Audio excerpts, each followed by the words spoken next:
Paz seja para a igreja. Amém. Graças a Deus. Até aqui nos ajudou, Senhor. Glória a Deus. Quem está alegre, diga amém. Amém. Pode sentar. Nós estamos na casa do Senhor. Glória a Deus. E é uma bênção podermos estar na casa do Pai. Vocês sabem que nós servimos a um Deus maravilhoso, um Deus bom, um Deus amoroso. Quantos concordam que o nosso Pai, Ele é amoroso? Glória a Deus. Quem se sente amado por Deus? Amém. Glória a Deus. Mas será que eu me sinto amado mesmo? Ou tenho dúvidas? Eu quero nessa noite trazer esse tema, um pai amoroso. Qual é o tema de hoje? Um Pai amoroso. Nós vamos estudar sobre esse pai aqui. Eu já preguei sobre o filho pródigo e o filho que ficou, que era o irmão do filho pródigo. E eu quero nessa noite falar desse pai aqui um pouquinho, para a gente entender a atitude desse pai. Ele teve umas atitudes que talvez nenhum pai, talvez nenhum teria algumas atitudes que ele teve, né? Mas esse pai, ele foi tão amoroso que ele deixou lições importantes para nós. E nós vamos tirar algumas lições para entender que esse pai aqui, ele simboliza Deus na nossa vida. E essa passagem está em Lucas no capítulo 11, do versículo 11 ao 32. Nós vamos na NVI, vamos entender um pouco essa parábola.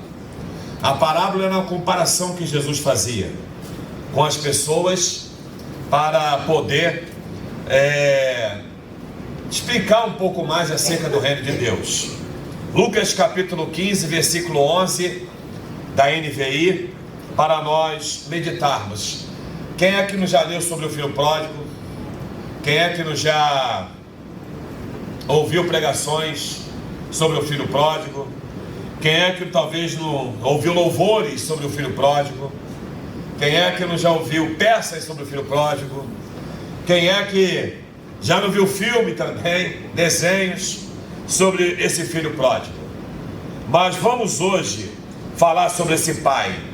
O versículo ele continua, ele fala dessa forma, continuou, isso aí é Jesus falando. Certo homem tinha 2 filhos. A primeira coisa que nós temos que entender, que esse homem ele tinha uma família. Esse homem ele tinha uma casa, ele foi abençoado com 2 filhos. Esse homem ele era trabalhador, ele era dedicado. Esse homem deu toda a educação aos seus filhos, deu toda a instrução aos seus filhos. E a Bíblia ela relata justamente, a parábola começa falando, enfatizando isso. Ele tinha 2 filhos, uma família. Nós somos uma família. Quantos nós somos aqui? Quantos nós pertencemos a essa família? E a Bíblia fala que esse homem, ao ter esses 2 filhos e dar todo o ensino, todo o amor, todo o cuidado, qual é o pai? Pai que eu falo é o pai verdadeiro, aquele que realmente cuida, aquele que instrui, aquele que educa, aquele que ensina, aquele que abre a porta, que fecha a porta, que fala sim, que fala não, que disciplina. E a Bíblia mostra isso, porque esse homem ele era muito bem sucedido. Esse homem dá-se a entender que ele era rico também, porque ele tinha empregados. Você vai ver que no plural fala que ele tinha empregados, ele não tinha empregado, empregados, funcionários. Esse homem tinha uma fortuna acumulada, muito boa, para poder viver o resto da vida e deixar para os seus filhos. Mas no versículo 12 começa a desenrolar essa história. Aí você pensa assim, poxa, se eu tenho um pai desse, eu nunca ia querer sair da casa do meu pai. Se eu tenho esse cuidado, se eu tenho tudo o que eu preciso, se eu tenho uma casa enorme, uma mansão, um casarão, uma fazenda, Se eu posso ficar ali cuidando das coisas do meu pai, para que eu vou sair dessa casa? Para que eu vou abandonar o meu pai? Mas a Bíblia diz que esse filho, que é justamente o caçula, não era o filho mais velho, era o caçula. O filho mais velho não tem essa atitude, mas o filho caçula, ele tem uma atitude que chama a atenção. Diz assim: pai, ele chama ele de pai, quero a minha parte da herança. Aí você pensa, mas peraí, o pai está vivo, que herança ele tinha? Que direito de herança se o pai era vivo? Se a herança, ela só é repartida depois da morte de alguém, depois que vai alguém embora e deixa para os herdeiros, aí é feita a partilha. Mas esse filho, ele teve uma ousadia muito grande de procurar o seu pai e falar: eu quero essa herança. O que ele dizia para esse pai? Para mim o senhor morreu. Agora, qual seria o susto desse pai? Qual seria a decepção desse pai quando alguém, um filho que ele criou com todo carinho, juntou toda a riqueza e de repente fala: eu quero o que é meu, eu quero aquilo que eu tenho direito.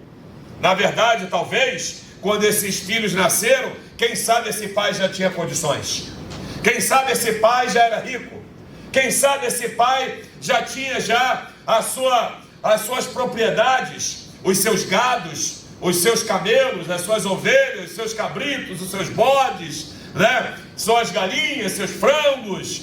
Ele já tinha, talvez, a Bíblia não diz, mas dá-se a entender que esse homem, ele era de muita influência. E esse pai, ele ao ouvir aquilo, qual a atitude que ele tem? Qual seria a sua atitude? Quantas vezes isso acontece na vida de pessoas da igreja? Deus vai lá, abençoa aquela pessoa, Deus vai lá, abre porta para aquela pessoa, Deus vai lá e cura aquela pessoa, Deus vai lá e prospera, Deus abençoa, Deus dá livramento, Deus dá prosperidade àquela pessoa, tira ela lá do fundo do poço, dá paz, dá alegria, dá na vida sentimental. E o que faz essa pessoa chegar e falar assim: eu não quero mais servir a Deus, eu já peguei a minha parte eu só queria a bênção, eu só queria a minha vitória, eu só queria as portas abertas, eu só queria a minha cura, eu só queria passar no concurso, eu só queria o meu emprego, eu só queria arrumar um varão para casar, uma varoa para casar. Eu só queria que a minha gravidez fosse boa, eu só queria vender o que eu precisava, e eu vou embora. E a Bíblia diz que esse filho, ele desiste da família, ele desiste do seu pai, ele desiste do seu irmão, ele desiste do seu trabalho, ele desiste de acordar de manhã, a mesa preparada do café da manhã, o almoço preparado, a janta preparada. Ele desiste de todo o zelo, cuidado da água quente, da água potável. Ele desiste do carinho, ele desiste do olhar do pai, e ele simplesmente: eu quero a minha herança, eu quero o que é meu, eu quero aquilo que eu tenho por direito. O que você faria como pai? O que você diria para esse filho? O que você falaria? O que será que Deus fala quando alguém da igreja desvia? O que Deus olha quando vê que ele curou alguém, um neto que estava no CTI, e hoje esse neto não está na igreja, e talvez indo para outros lugares? O que será que Deus pensa e vê quando aquela pessoa foi liberta de vícios e agora ela está tentando voltar? Quando Deus, ele dá uma família para aquela pessoa, e aquela pessoa agora quer destruir a sua família por causa de um adultério, de uma prostituição, uma pornografia. O que será que Deus pensa quando ele vai lá e unge alguém a presbítero, a pastor, a diácono, e aquela pessoa simplesmente despreza a sua chamada ministerial, de um dia o Senhor ter derramado a unção naquele homem, e hoje bebe cachaça, e hoje usa drogas, e hoje anda pelas esquinas? Como será que Deus olha isso? Mas a Bíblia diz que esse pai, ao ouvir, olha o que diz depois do ponto parágrafo, logo após a herança: assim o pai repartiu a propriedade, e o mais interessante que não fala para ele, entre eles. Eu fico imaginando aquele pai juntando os filhos, os dois, você olha, o seu filho, o seu irmão, ele quer ir embora, ele quer a parte dele, eu já vou fazer a partilha, tá bom? Olha, isso aqui é de você, fulano, mais velho, isso aqui é seu, tá bom? Que é o caçula. E eu fico imaginando, porque esse pai, ele era tão amoroso, que ele não teve raiva, ele era tão amoroso, que ele não teve ódio, ele era tão amoroso, que ele não foi vingativo, ele não deu uma coça naquele filho, ele não expulsou o filho da propriedade, ele não o destratou, pelo contrário, ele também não foi ganancioso, ele não disse: quem é você para querer aquilo que é meu? Quem é você para exigir algo que é meu? Eu trabalhei a vida inteira, você quando nasceu, eu já tinha isso aqui, você não sabe como é que foi minha juventude, você não sabe como é que foi minha adolescência. Ele não fez nada disso, ele não brigou, ele não xingou aquele filho, ele não destratou aquele filho, ele não abandonou aquele filho, ele não disse: não quero mais ver você, por favor sobe na minha frente, está aqui o que é seu, sai daqui agora, não volte mais. Não, ele não fez isso. Quantas vezes Deus, ele olha as pessoas que o abandonam, quantas vezes a Bíblia fala que dos olhos do Senhor um rio de lágrimas corre. Você sabe o que é rio de lágrimas? Não significa que são gotas que Deus está chorando. Deus está simplesmente derramando lágrimas por aqueles que saem da presença dEle, por aqueles que o abandonam, por aqueles que estão desistindo de servir na igreja, que não querem entrar em comunhão, que não querem batizar nas águas, que não querem participar da mesa da ceia, que não quer servir na obra, que não quer abrir as suas casas para a pregação do Evangelho. Eu fico vendo Deus olhando, só que Deus, ele é tão amoroso, que ele não vai te castigar, ele não vai também jogar na sua cara, mas nessa noite ele está mandando te dizer: ei, é desse jeito que você está me tratando, eu nunca te tratei assim, eu nunca virei as costas para você, eu nunca te abandonei, eu nunca te deixei. Quando você estava triste, eu estava com você. Quando você estava deprimido, eu te levantei no colo. Quando você estava chorando, eu enxuguei as suas lágrimas. Quando você estava doente, eu te curei. Ei, Deus está mandando te dizer que Ele te ama, porque Ele é um Pai amoroso. Quantos concordam, pode dizer amém? Amém. Mas olha o que diz a parte do versículo 13 agora. No verso 13, diz assim: não muito tempo depois, o filho mais novo reuniu tudo o que tinha e foi para uma região distante. Para e pensa, ele recebe herança, mas ele não vai embora ainda, ele ainda fica. Olha o que diz ali: não muito tempo, ele ainda fica um tempo ali. Talvez alguém conversava com ele: rapaz, faz isso não, rapaz, fica aqui. Talvez os funcionários, quem sabe o pai algumas vezes tentou ganhar o coração do filho, dando um abraço, dando um beijo, dando um cheiro, dando um afago. Faz isso, a gente te ama, sua herança está aí, você não precisa ir embora, tudo isso aqui é seu, fica quieto. Mas não adiantou. A Bíblia fala que esse jovem, ele reúne tudo e vai embora. Quantas pessoas não escutam os conselhos nossos? Quantas vezes você chega para alguém e fala: fulano, você está frio, fulano, você não tem orado como deveria orar, fulano, você está faltando escuto da igreja, fulano, você não está envolvido com a obra, fulano, você não está lendo a Bíblia, fulano, você tinha que batizar, fulano, você tem que ter mais compromisso com as coisas do Senhor. Quantos conselhos são dados? Quantas vezes as pessoas falam para ele não ter esse tipo de atitude? E assim foi a história desse filho. Simplesmente chegou a hora de ir embora, chegou a hora de partir, chegou a hora de ir para o mundão, chegou a hora para conhecer outras coisas. E quantas pessoas recebem conselhos e não adianta.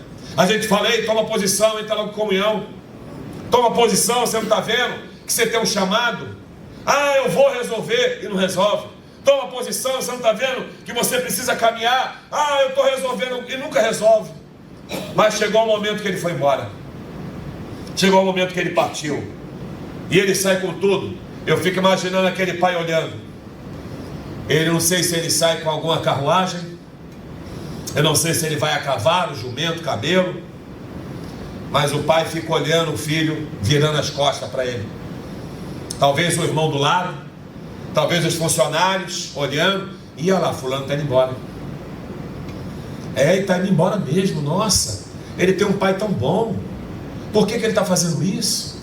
Quantas vezes as pessoas olham para você, poxa, olha só fulano, está saindo da igreja, fulano agora parou de louvar o Senhor, agora louva o mundo, poxa, por que ele está fazendo isso? Por que ele não está mais servindo a Deus? Os comentários vêm, as pessoas não conseguem resistir, começam a se expor nas redes sociais, começam a colocar fotos indevidas, os julgamentos vêm. Hoje em dia é rápido a notícia, algo que acontece lá do outro lado do mundo, a gente sabe, coisa de fração aí de segundos, rápido a coisa chega. Então nós temos que parar e pensar o que aconteceu com esse filho, por que ele foi embora? Talvez aquele pai chorou, talvez aquele pai abaixou a cabeça, talvez alguém foi lá e abraçou aquele pai, talvez o filho que ficou falou assim, não papai, tudo bem, eu estou aqui, ele foi embora, mas eu estou aqui. E quantas vezes as pessoas saem da igreja, mas nós estamos aqui, estamos orando por eles, estamos chorando. Talvez você está chorando por alguém da tua casa, talvez você está chorando por um filho que virou as costas um dia para o Senhor, e você está vendo o que ele está fazendo. Talvez você chora hoje por alguém que não está servindo a Deus corretamente, você fala, o que houve? E assim vem os comentários. Mas olha o que diz o versículo de número 14, diz assim, depois dele ter gastado, volta para o 13 por favor, a parte B do versículo 13, aí diz que ele, quando chega nessa região distante, ele gasta tudo que ele tem, só que a Bíblia fala, desperdiçou os seus bens, vivendo de que maneira? Sem freio, igual carioca, tô sem freio hoje, né? Desenfreadamente.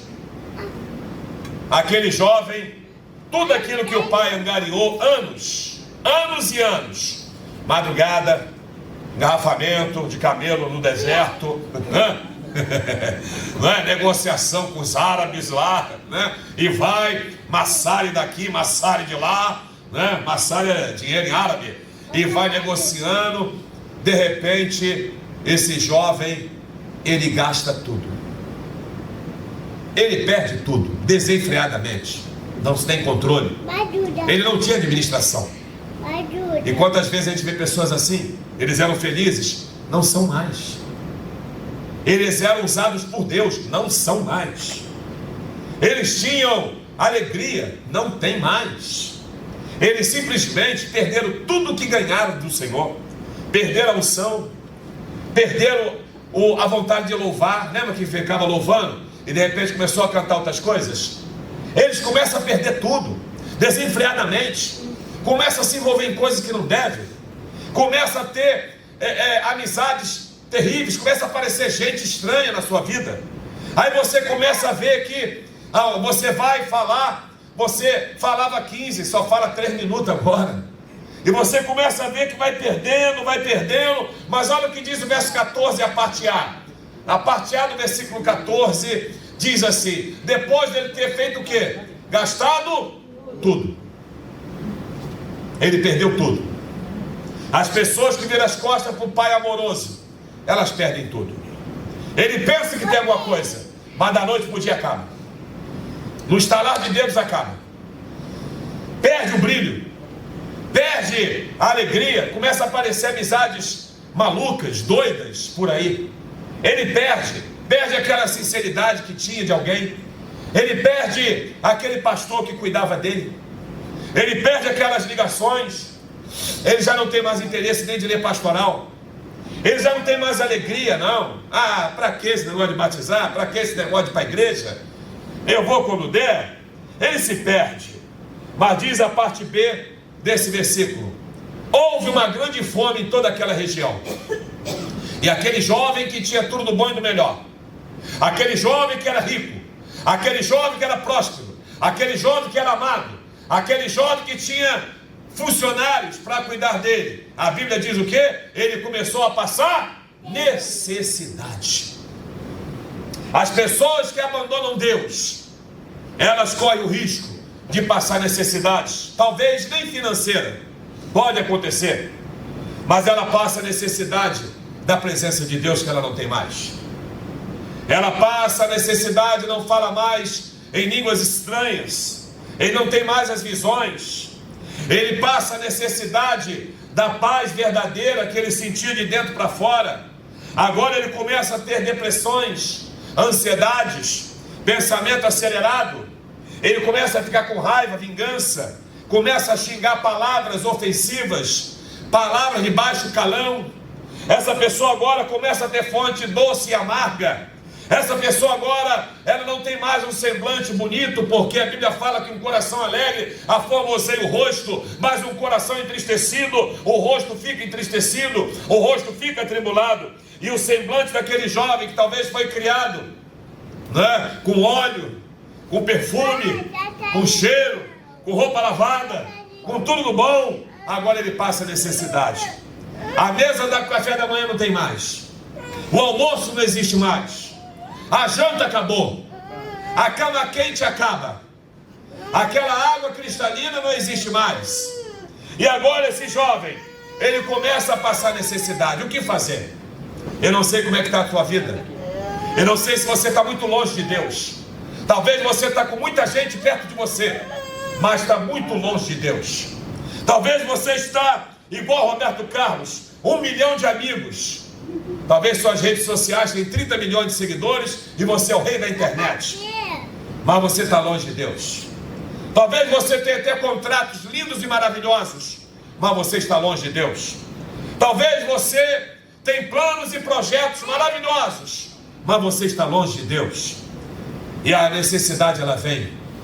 E a maior necessidade que alguém pode ter é a necessidade de ter a presença de Deus. E olha o que diz o verso 15, algo muito interessante. Por isso o quê? Por causa da necessidade.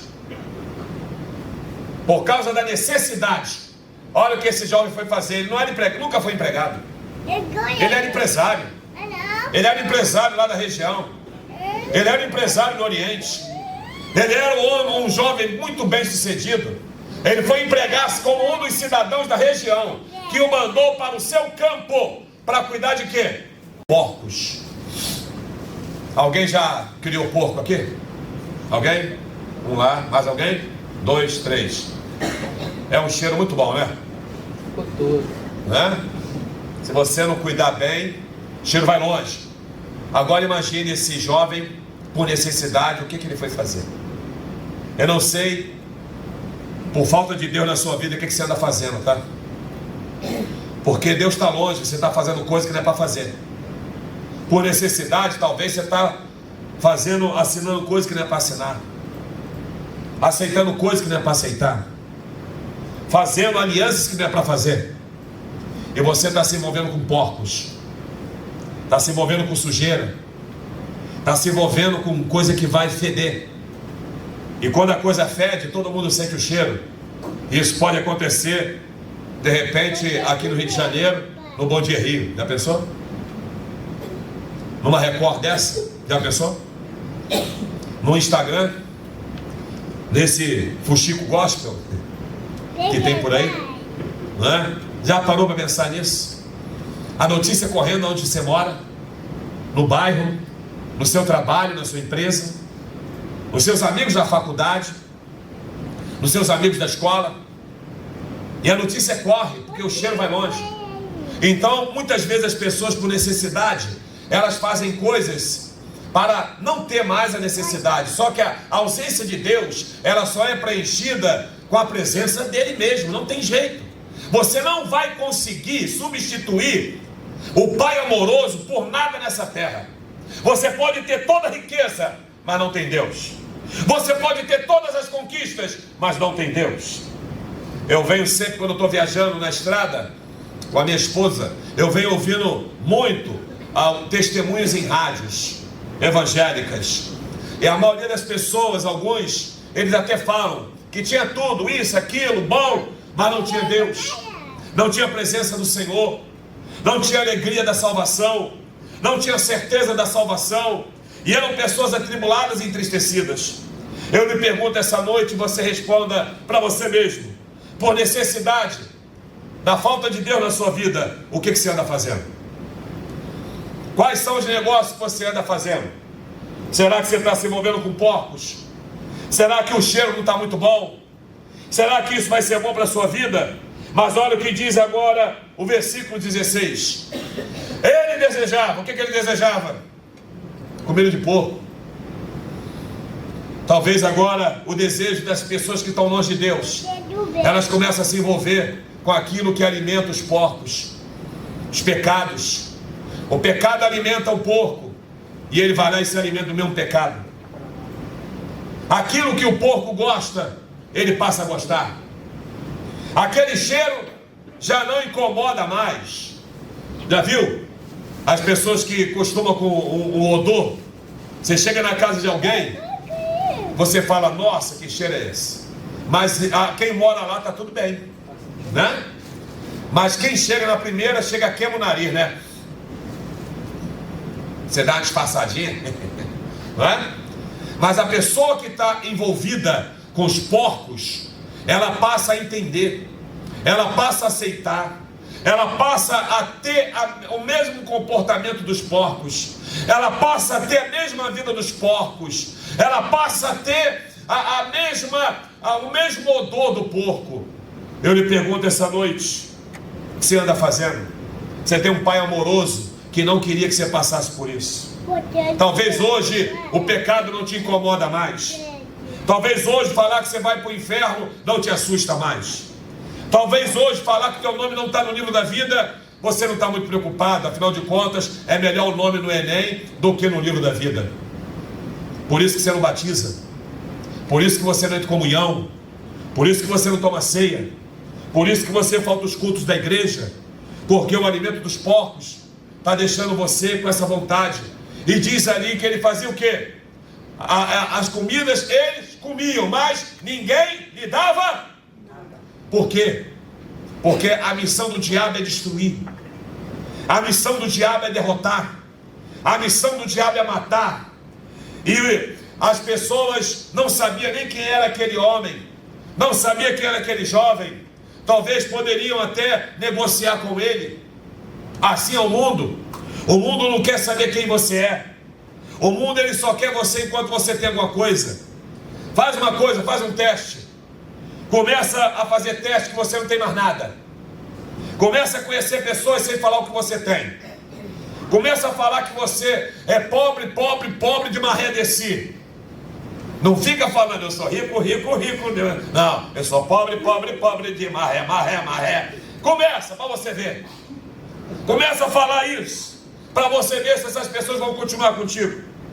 Para ver se essas pessoas vão se importar com você. Para ver se não vão te descartar um dia. Mas tem um pai amoroso que não deixava isso acontecer contigo. E a Bíblia diz que esse filho, ele foi desprezado. Olha o que diz o verso 17. Não lhe davam nada. Caindo em si. Repitam, caiu em si. Caindo em si. Ele parou assim, opa, parou, peraí. Ele olhou para os porcos. Ele olhou para as pessoas rindo dele. Ele olhou para a comida do porco que ele queria comer. Ele talvez olhou para si, sujo. Não tinha dinheiro para ir para uma pousada, um hotel. Não tinha como tomar banho. Olhou para o seu cheiro. O negócio está vencido. E ele parou, peraí, eu tenho um pai. Oh, glória! Eu tenho um pai, gente. Olha só, quantos empregados. Esse homem era rico, sim ou não? Ele era empresário, sim ou não? Ele era um mega empresário. Quantos empregados, plural, do meu pai. Olha o que os empregados desse homem tinham. Comida com... Esse homem não era ganancioso. Esse homem tratava bem os empregados. Esse homem dava todos os direitos dos seus empregados. Esse homem cuidava dos seus empregados. E ele fala o quê? E eu aqui morrendo de... Até quando você vai ficar no mundo?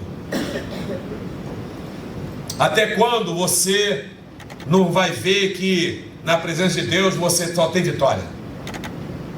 Suas amizades vão melhorar. A sua prosperidade vai melhorar. A paz verdadeira você vai receber. O amor verdadeiro você vai ter. A alegria real não vai sair da sua vida. O renovo de Deus vai estar contigo todos os dias. Os anjos do Senhor vão estar ao seu redor. Você não vai perder isso. Por quê? Porque ao mesmo tempo que esse jovem cai em si, e ele lembra da riqueza do pai, e ele lembra do tratamento dos empregados, ele também parou e disse: eu estou mal. Você tem que nessa noite se avaliar. É você que tem que responder: preciso, necessito mudar, preciso mudanças, preciso acordar. Não adianta você gritar com o seu filho, é ele que tem que acordar. Você só pode orar como pai amoroso. Eu não sei como é que foi a vida desse pai, eu não sei quanto tempo demorou para esse garoto gastar tudo, mas como ele era muito rico, você imagine quanto que esse homem deu para esse filho. Toda a riqueza deu para ele a metade, tudo para ele. Imagine agora, tudo que você tem, você dá metade para o seu filho. Quanto tempo ele vai gastar? Metade dos seus bens. Quanto tempo ele vai gastar tudo? Eu não sei se demorou 1 ano, 2 anos, 3 anos para gastar, mas ele gastou tudo. Ele perdeu tudo. Você tem que responder para si: você está bem? Realmente você é feliz? Você está tendo pessoas certas ao seu redor? É esse o caminho mesmo que você acha que vai dar certo para o final da tua vida? Você acha que vai ser adolescente, jovem, né, um senhor novo, uma senhora nova para sempre? Você acha que a pele um dia não vai enrugar? Você acha que os cabelos brancos não virão? Talvez o seu não vai cair, seu cabelo, mas se cair, como é que vai ser? Então esse jovem cai em si, e ele diz: estou morrendo de fome. O que você sente nessa noite por Deus? Qual a sua necessidade? O que está faltando naquele homem, naquela mulher? Será que ele acordou para falar isso? Estou morrendo de fome. Mas olha o que diz o verso 18. Ele diz assim: vou me levantar. Repita: vou me levantar. Vou me levantar. Quando ele faz uma reflexão, quando ele faz uma introspectiva, quando ele se examina, quando a mente dele, talvez ele feche os olhos: fazenda, propriedade, oásis, água cristalina, mesa farta, pão, frutas, empregados, meu quarto. Nossa, deixei meu quarto, gente. Minha cama, meu banho que eu tinha, meus animais. Ele fala: o quê? Vou me levantar. Talvez você precise se levantar essa noite. Você precisa acordar nessa noite. Você precisa se olhar e falar: eu vou me levantar. Vou voltar a orar, vou voltar a buscar Deus, vou voltar a fazer a obra, vou voltar a caminhar, vou voltar a ser homem e mulher de Deus, vou voltar para a igreja, vou voltar para as aulas, vou voltar a servir a Deus como eu tenho que servir. Porque na verdade você não está servindo a Deus como você servia antes. Você sabe disso. Talvez você está dando um pouco da sobra no domingo para Ele, e Deus quer o teu domingo, e você está dando um pouco da sobra. Mas Ele diz que vou voltar para a casa do meu pai. Está na hora de você voltar essa noite. Voltar a ser abençoado, voltar a ser alegre, voltar a ter paz, voltar a caminhar na obra, voltar a ler a Bíblia, voltar a servir a Deus, voltar em comunhão, voltar para as reuniões maravilhosas, voltar para o teu ministério, voltar a tomar ceia, voltar e descer as águas do batismo, voltar a ser obreiro e obreira, voltar a servir como você sabe que tem que servir. E quando chega no verso 19, olha o que diz a Bíblia. Já não, ele vai para o pai. Volta para o 18, por favor. Ele diz assim no verso 18: pai, vou dizer isso para ele. Eu vou dizer isso para o meu pai. Pequei contra o céu e contra ti. 19. Olha o que ele fala. Vou falar isso. Não sou digno de ser chamado teu filho, mas por favor, deixa eu ser um empregado seu. Ele abriu o coração para Deus. Abre o coração para Deus essa noite. Fala para Ele: Deus, oh Deus, estou pecando, estou errado, Deus. Não estou te servindo da maneira que eu deveria te servir. Ele sabia que esse pai dele era bom. Você sabe que Deus é bom, né? Você sabe que Deus está aqui de braços abertos para te perdoar. Você sabia que Deus está aqui nessa noite pronto para renovar suas forças? Você sabia que Deus, Ele não vai lembrar do seu pecado e do seu passado? Você sabia que se você se arrepender e deixar, você vai alcançar misericórdia? Você sabia que Deus pode começar uma nova história para a sua vida, sua casa, sua família? Você sabia disso? Mas olha o que diz o versículo 20.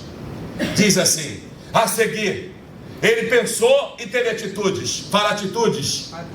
Você tem que ter atitudes a partir dessa noite. Mudanças. Vou ter atitude. Vou fazer isso aí que o pastor está falando. Eu vou ter essa atitude a partir de hoje. Eu vou mudar a partir de hoje. Já que a casa do meu pai é boa, já que a casa do meu pai é maravilhosa, já que na casa do meu pai tem fartura de alegria, e a casa do meu pai é a presença de Deus, opa, vou ter atitude. E a Bíblia diz que ele se levantou e foi para o pai. Quando estava bem longe. Quando o pai ouviu de longe. Qualquer mãe e pai conhece filho de longe, sim ou não? Sim. Pode ser magrinha igual a Camille. A Nora está lá na sacada da varanda. Ela está lá do outro lado na barrolê. Estou vendo a Camille daqui assim. Mas menina, tem 500 pessoas lá. Eu estou vendo ela daqui. E diz assim: quando o pai ouviu, movido por compaixão. Sabe o que é compaixão? Sentimento piedoso pela tragédia de alguém. O pai teve um sentimento pela tragédia do filho. Como é que aquele filho voltou? Talvez o filho saiu de que maneira, o filho? Rico, aqui ó, sem olhar para trás, sem dar confiança. Como é que esse filho estava voltando? Sozinho, sujo, maltratido, talvez magro, doente, talvez, e ó, chorando, se arrastando. E a Bíblia diz que quando o pai ouviu, movido pelo sentimento, pela tragédia do seu filho, ele teve essa compaixão, ele correu, ele abraça o seu filho, ele beija o seu filho. Deus, nessa noite, fecha os olhos, Ele está de braços abertos e Ele está dizendo: eu quero te abraçar, eu quero te dar outra chance, eu quero renovar tuas forças, eu quero te dar um novo sonho, eu quero te dar novos projetos, eu quero te dar uma nova alegria. Ele te abraça nesse momento. Se sinta abraçado por Deus.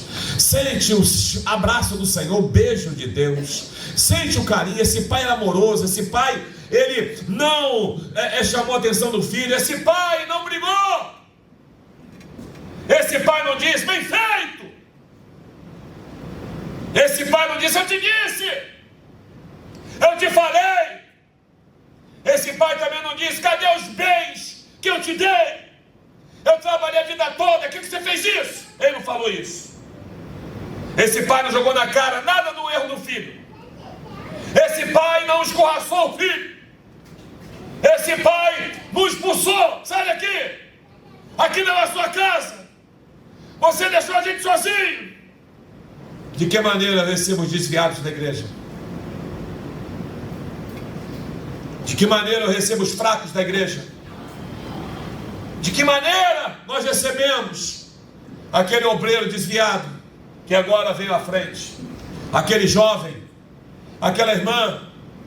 De que maneira? Eu sei que ele errou, eu sei que ele fez besteira, eu vi nas redes sociais, eu vi o que ele fez, a notícia chegar no meu ouvido, os meus olhos contemplaram. Mas de que maneira eu olho agora? A Bíblia fala que esse pai o abraça, o beija.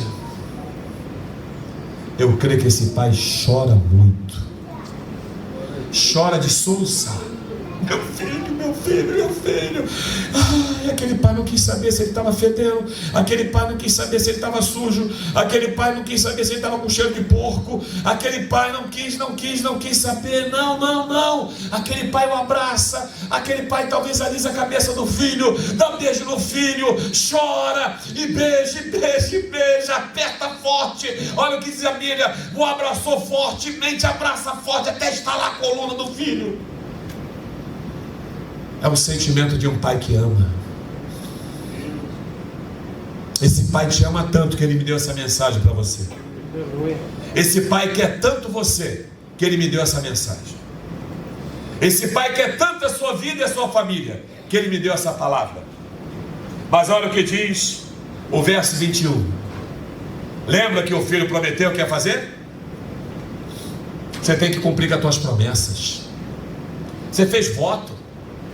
Você aceitou Jesus, você foi batizado. Você fez voto, gente. Você fez aliança. Você prometeu para Deus um monte de coisa. Só que você agora vai ter que fazer o quê? Falar: pai, pequei. Não sou digno de ser chamado seu filho. Pequei perante o céu. Você tem que falar: Deus, errei, me ajude, eu quero mudar. Qual foi a resposta do pai? Quer saber? O pai não falou assim: bem feito, não.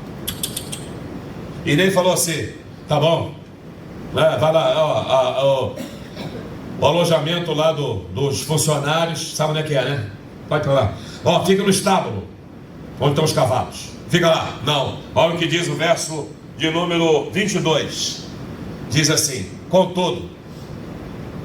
Repita: contudo. Tudo que o filho fez, tudo que o filho aprontou, tudo que o filho deixou para trás, missionária Kátia. Esse pai, contudo, ele não fala nada para o filho. Talvez quando o pai chega e abraça, talvez os empregados estavam ao redor, né? Imagine você na sua empresa, no seu trabalho, os empregados tudo ao redor agora. E ele falando: atenção!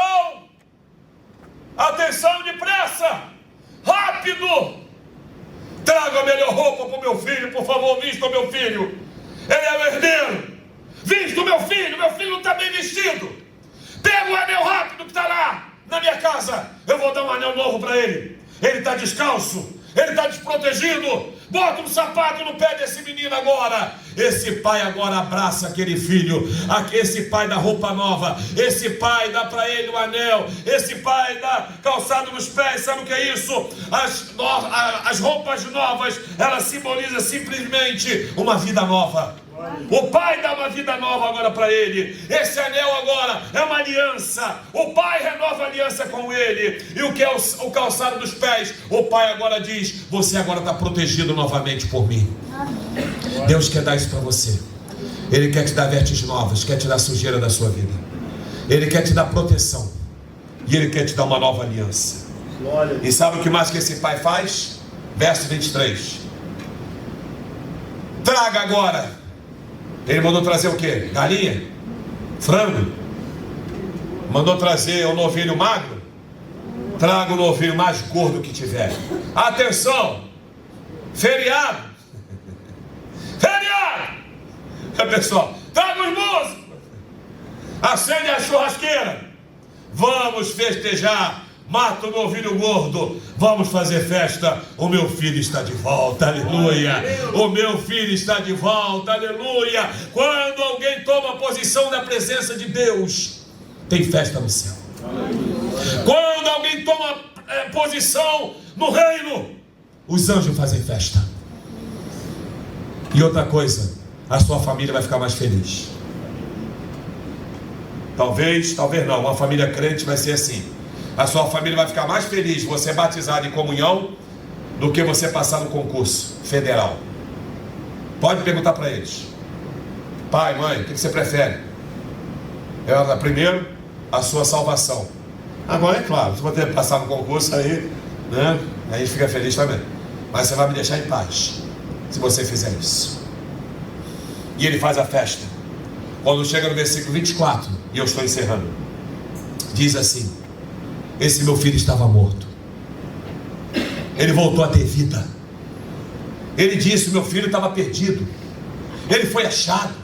E começaram a fazer festa pelo regresso do filho. Quando você voltar, essa igreja vai festejar mais.